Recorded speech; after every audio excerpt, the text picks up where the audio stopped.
ومتابعينا في كل مكان، اهلا ومرحبا بكم. النهارده زي ما احنا شايفين، نحن النهارده في مركز قليم قريه الباسل، جايين كلنا عشان نهنئ ونبارك طبعا المهندس سعيد ابو المجد. ومعانا احد الشخصيات تتعرف بيك، الاستاذ محمد عبد السلام. اهلا بك يا استاذ محمد. تحب تقول النهارده للمهندس سعيد ابو المجد؟ النهارده تهانينا القلبيه خالصه باشمهندس سعيد ابو المجد، السيده الفاضله ست حرمه، ام خالد، وجميع الاسره بهذه المناسبه السعيده. وبتمنى لخالد ابني دراسيه، ولد من الناس المحترمه، بتمنى له في المستقبل حياه سعيده، وبتمنى ان ربنا سبحانه وتعالى ينعم عليه بالبنين والبنات.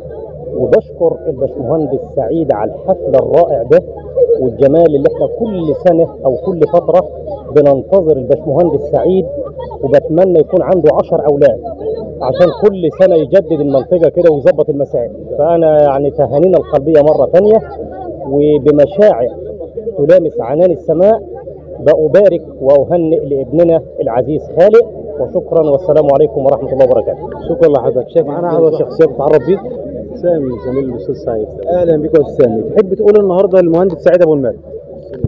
الباشمهندس سعيد حبيبي الغالي، صديق عزيز وصديق من فتره طويله، وشخصيه من الشخصيات المحترمه.